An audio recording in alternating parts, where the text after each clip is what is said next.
একজন তরুণ ছেলে বেখেয়ালে আবর্জনার একটি ব্যাগ ফেলে দিল, কিন্তু তা দেখা মাত্রই শহরের ধনী লোকেদের মধ্যে হুড়োহুড়ি লেগে গেল। সবাই এক টুকরো করে পাওয়ার জন্য লড়াই করতে লাগলো, কারণ সেই ব্যাগে এমন জিনিস ছিল যেগুলো খেলে মানুষের আয়ু বেড়ে যায়।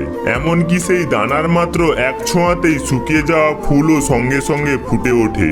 কিন্তু এই অমূল্য জিনিসের সত্য না জেনে ছেলেটি এটাকে সাধারণ স্ন্যাক্সের মতোই খেত। সে পাহাড়ে থাকতো দুনিয়ার ঝামেলা থেকে দূরে। তার মনে হতো বহু বছর ধরে যে বড়িগুলো বানানো হচ্ছে তাতে তেমন কোনো বিশেষ উন্নতি হয়নি, তাই যা খেতে পারতো না সেগুলো ফেলে দিত। প্রতিদিন ধনীদের দামি গাড়ি যখন আবর্জনা নিতে আসতো সে ভাবতো এরা বোধহয় পাগল হয়ে গেছে। একদিন সে সরে যেতেই শহরের সবচেয়ে ধনী ব্যক্তি আগে এসে একটি ছোট টুকরো গুড়িয়ে বাড়ি নিয়ে গেল। তিনি সেটি তার মৃতপ্রায় মেয়েকে খাইয়ে দিলেন, আর আশ্চর্যজনকভাবে মেয়েটি আরেকটু সময়ের জন্য বেঁচে উঠল। মেয়েকে পুরোপুরি বাঁচাতে সেই ধনী লোকজন পাঠিয়ে ছেলেটিকে ধরে আনলো এবং প্রতিশ্রুতি দিল যদি সে তার মেয়েকে পুরোপুরি সুস্থ করে দিতে পারে তবে তাকে কয়েকশো পাউন্ড সোনা পুরস্কার দেবে। নিজের চিকিৎসা শক্তি সম্পর্কে নিশ্চিন্ত না হয়ে ছেলেটি রাজি হয়ে গেল, কারণ সে বিয়ের জন্য কিছু টাকা জোগাড় করতে চেয়েছিল। কিন্তু মেয়েটিকে সামনে আনা হলো, সে হতবাক হয়ে গেল। তার শরীর ঠান্ডা ও প্রাণহীন, প্রায় মৃত। ছেলেটি পরামর্শ দিল এমন একজন অত্যাধুনিক চিকিৎসা ডাকতে যিনি তার আত্মা ফিরিয়ে আনতে পারেন।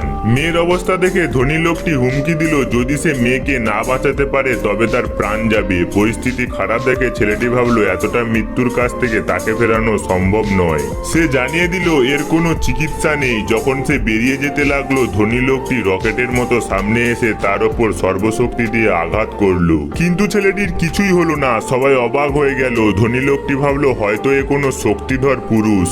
ধনীর অসহায় অবস্থা দেখে ছেলেটি চুপচাপ বিষয়টা মেনে নিয়ে চলে যেতে চাইলো, কিন্তু তার শান্ত স্বভাব দেখে ধনী লোকটি ভয়ে কাঁপতে কাঁপতে হাঁটু গেড়ে বসে মেয়ের প্রাণ ভিক্ষা চাইতে লাগলো। বাধ্য হয়ে ছেলেটি নিজের বানানো অর্ধেক বড়ি বের করলো। কাজ হবে কিনা সে নিজেও জানতো না এবং সেটি মেয়েটিকে খাইয়ে দিল। প্রথমে কোনো প্রভাব দেখা গেল না। সবাই ভাবলো ও প্রতারক। ছেলেটি বলল বড়িটা এখনো কাজ শুরু করেনি।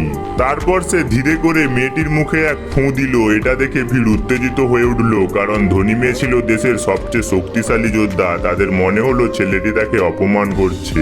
তারা তাকে শাস্তি দিতে উদ্যত হলো, কিন্তু ধনী লোকটি ভাবলো যখন সে নিজেই এই ছেলেটার কিছু করতে পারেনি তখন তাকে যেতে দেওয়াই ভালো, তাই সে তাকে ছেড়ে দিল।